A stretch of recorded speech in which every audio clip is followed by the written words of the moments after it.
All right, guys, so welcome to Chapter 6. We're going to be talking about securing the airwaves. So, in previous chapters, we defended the perimeter, we looked at the endpoints, but what happens when the network itself has no wires? Wireless technology has dissolved our physical perimeter.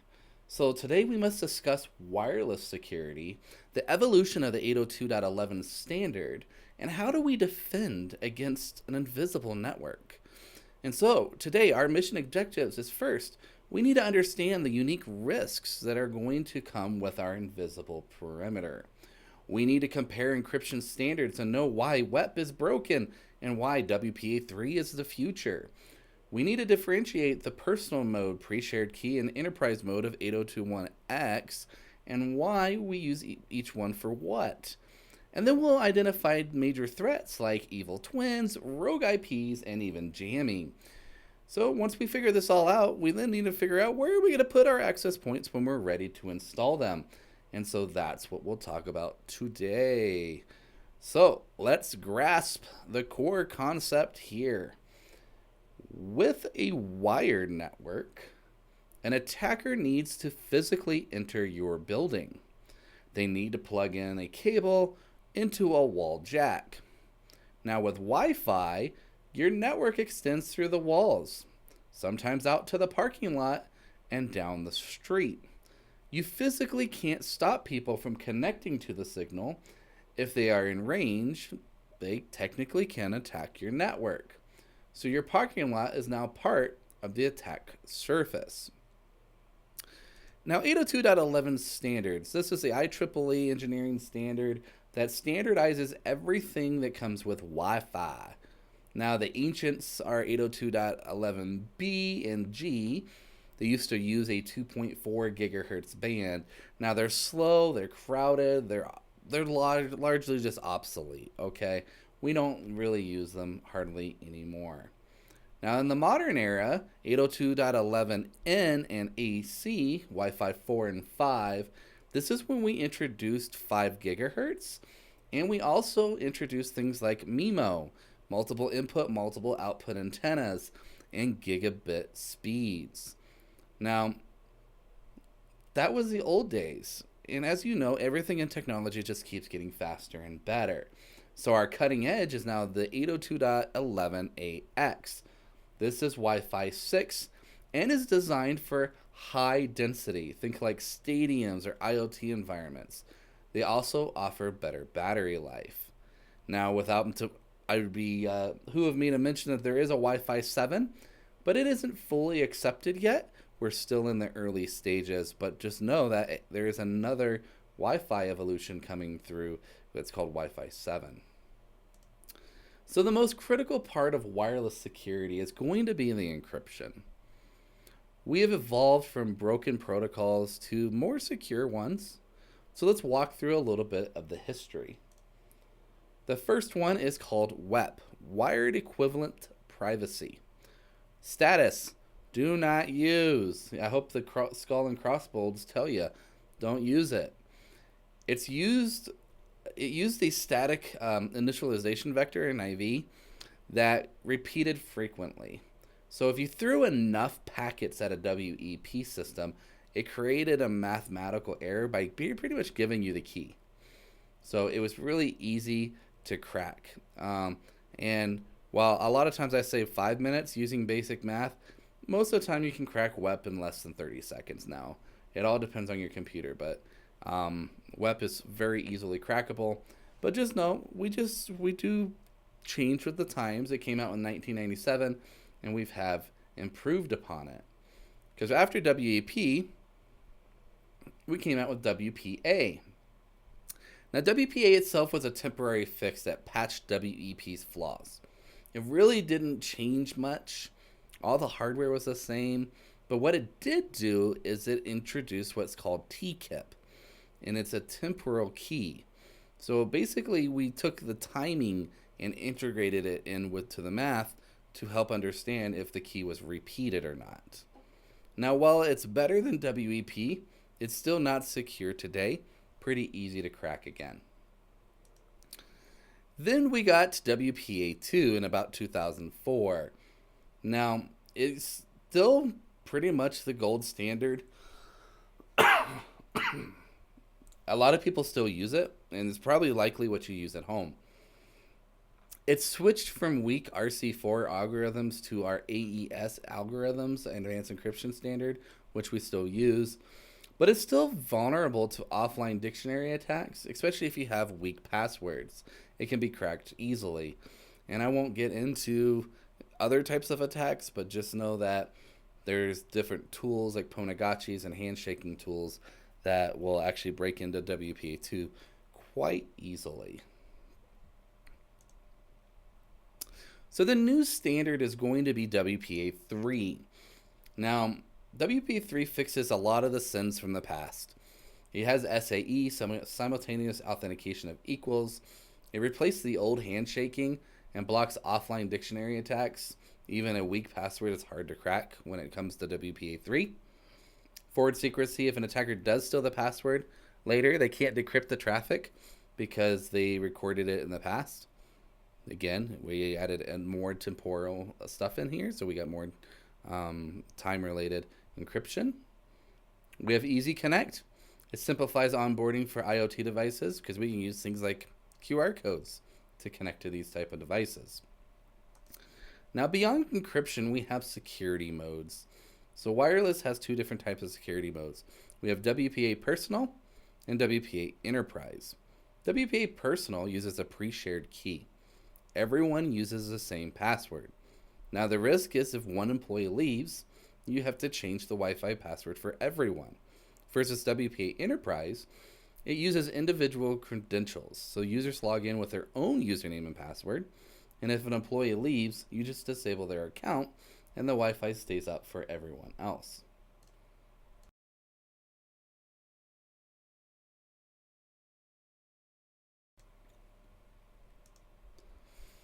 So how does enterprise mode work?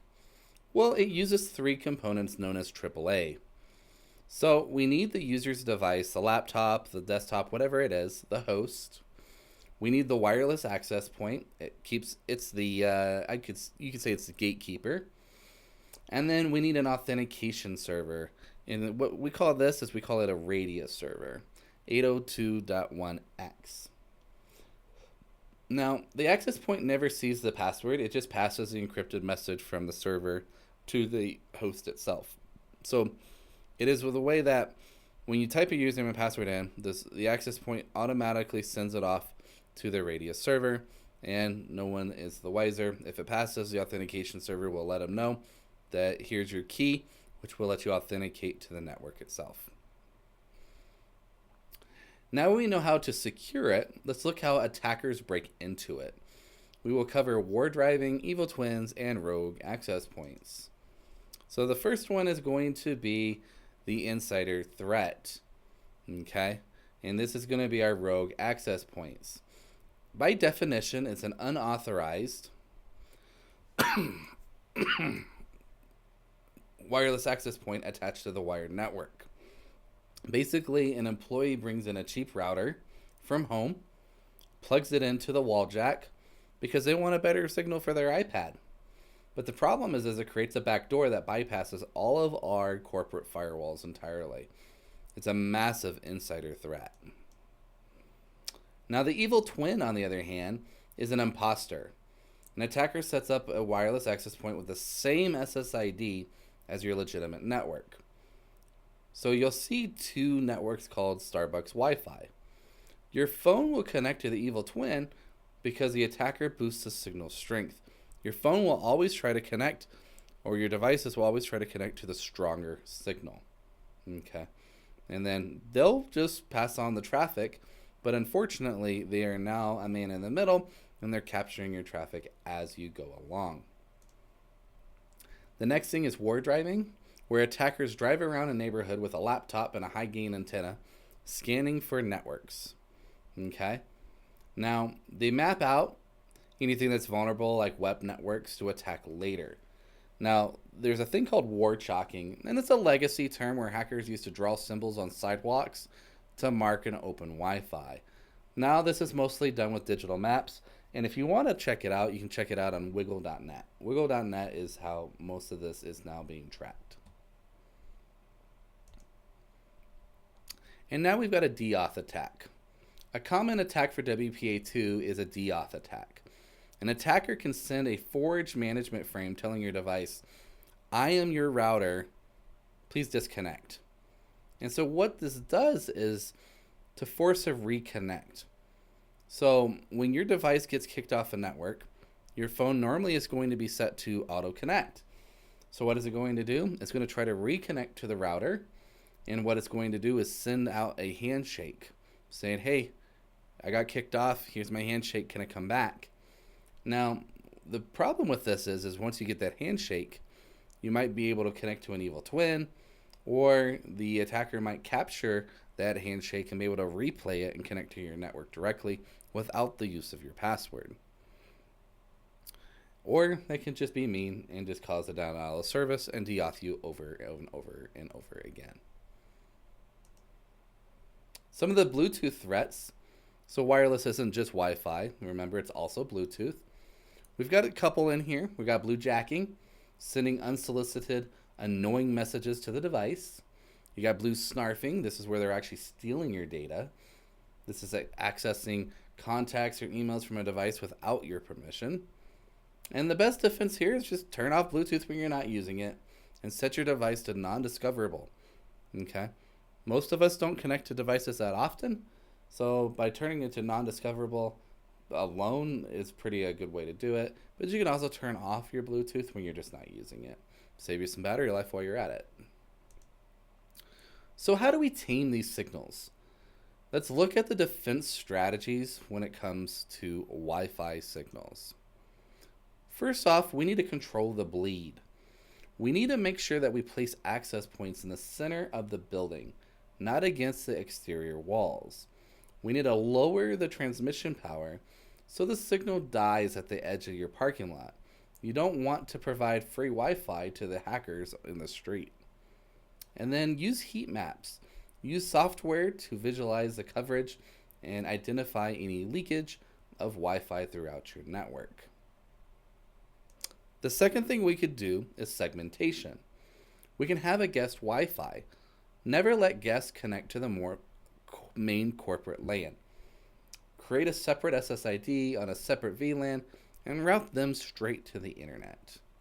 The other thing is we also want to do this with our IoT devices.